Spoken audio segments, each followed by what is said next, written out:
Okay, I got a wacky bun head happening, but that is what we're dealing with today.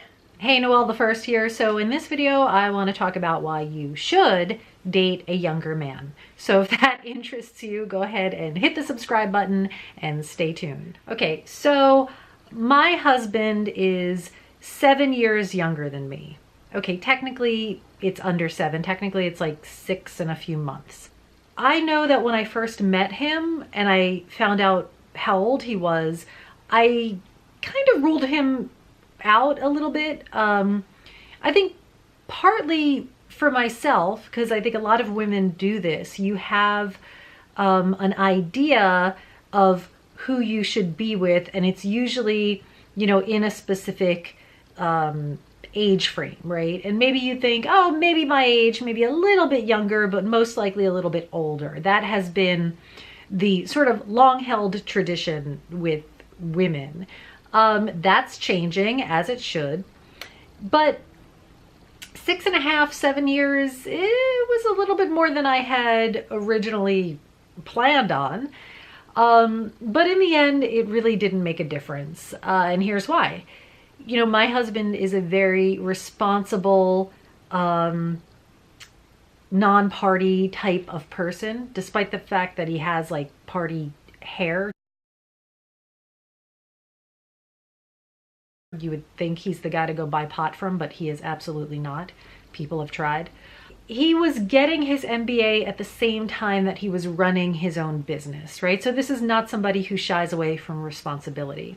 So the fact of the matter is that personality-wise, we flatter each other. I'm a little bit more of the freewheeling artist, and he's a little bit more stable, emotionally calm, and that dynamic really tends to work with people, right? It's kind of hard, I think, to have a pairing where both people are very emotional and very moody and, you know, both super spontaneous. You usually need to have a little bit of a balance, and that's what we have. Now that we've been married and we've been together now almost a decade, the fact that he's younger than me, we hardly ever think about it. Every once in a while, I'll reference the idea that I graduated from high school in 1990, and I said to him, what were you doing in 1990? And he said, I was taking my bike across the big road. And I was like, okay, now that's weird. That's weird, right? To think that I was graduating high school and he was in like 5th or 6th grade. That's really weird.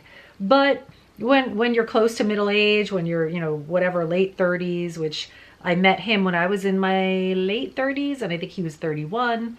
It was still questionable because, you know, some people in their early 30s are not ready to be in a committed relationship. But, you know, he was. Like I said, he wasn't somebody who was interested in going out and partying. He has no game. Don't tell him I said that. I think that's a good thing. So the idea of like going out and trying to pick up on chicks, yeah, good luck with that. That sounds so mean, but he doesn't have like a game. He's not out there trying to like charm people, and he doesn't have any lines or anything like that. Now, of course, had I really wanted kids, I probably would have been in a bigger rush to get married.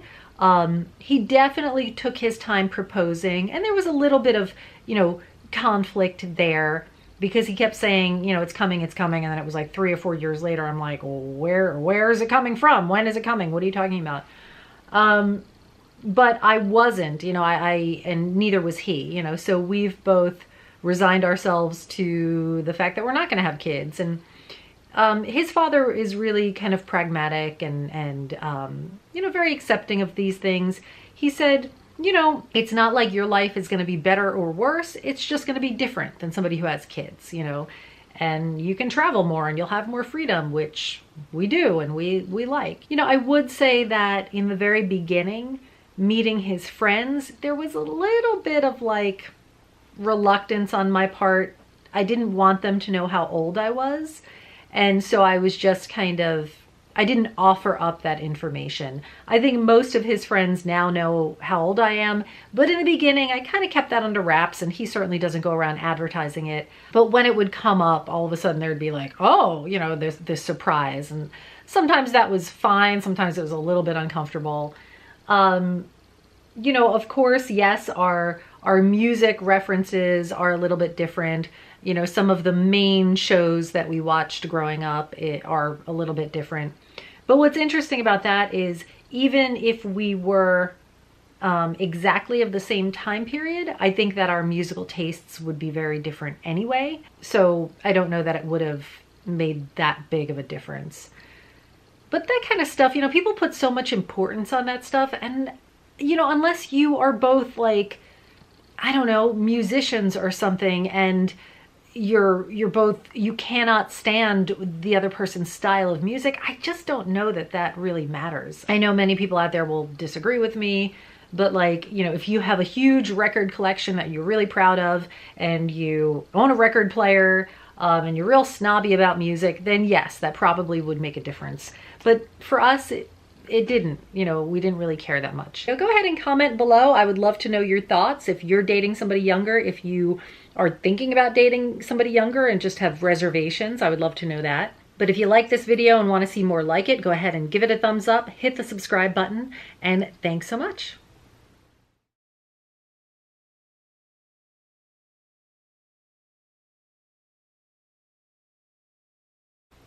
It just occurred to me, I think I look like Karen from Will and Grace in this outfit.